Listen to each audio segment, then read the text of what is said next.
kita pasti melintasi jalan, tapi pernah nggak sih berpikir siapa yang bertanggung jawab jika jalanan yang rusak merenggut nyawa seseorang? Apakah ini murni kecelakaan atau kelalaian negara? Halo teman-teman, pada video kali ini saya akan membahas tentang uji material Undang-Undang Lalu Lintas dan Angkutan Jalan ke Mahkamah Konstitusi yang diajukan oleh 3 orang mahasiswi dari Tulung Agung.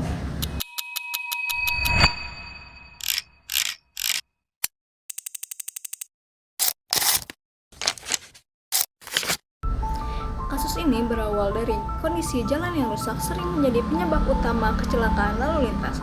Para pemohon menganggap bahwa aturan ada belum memberikan kepastian hukum dan perlindungan yang adil bagi masyarakat, khususnya kepada para korban kecelakaan lalu lintas akibat jalan yang rusak. Oleh karena itu, mereka mengajukan kepada Mahkamah Konstitusi terhadap beberapa pasal dalam Undang-Undang Lalu Lintas Angkutan Jalan yang dianggap masih kabur, tidak efektif, dan merugikan hak konstitusional warga negara. Kira-kira pasal apa saja sih yang mereka ajukan? Pasal pertama yang diuji adalah pasal 24 ayat 1 Undang-Undang Lalu Lintas Angkutan Jalan yang berbunyi, penyelenggara jalan wajib segera dan patut untuk memperbaiki jalan yang rusak yang dapat mengakibatkan kecelakaan lalu lintas.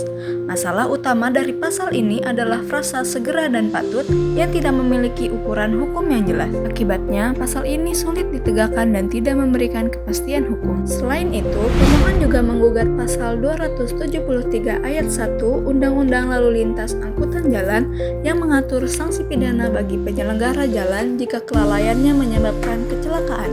Namun dalam praktiknya, negara cenderung lepas tangan atas kerusakan infrastruktur. Hal ini menunjukkan adanya ketimpangan antara kewajiban negara dan perlindungan hak masyarakat. Menurut saya, pasal-pasal tersebut bertentangan dengan Undang-Undang Dasar 1945, khususnya pada pasal 28D ayat 1, 28G ayat 1, dan 28H ayat 1.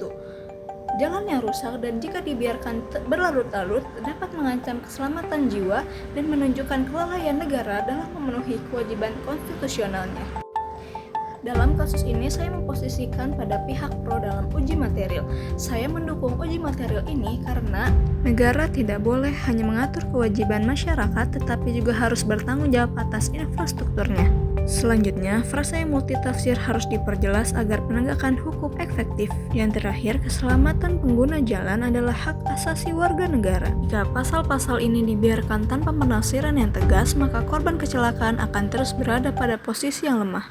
Sebagai penutup, uji material ini menunjukkan bahwa masyarakat termasuk mahasiswa memiliki peran penting dalam mengawal konstitusi. Dari kasus ini menunjukkan bahwa mahasiswa bukan hanya sebagai objek hukum, melainkan sebagai subjek pengawal konstitusi. Ketika hukum sedang dikritisi, bukan berarti hukum itu lemah, justru hukum itu sedang diperkuat. Demikian video yang dapat saya sampaikan kepada teman-teman. Kurang lebihnya mohon maaf. Terima kasih dan sampai jumpa.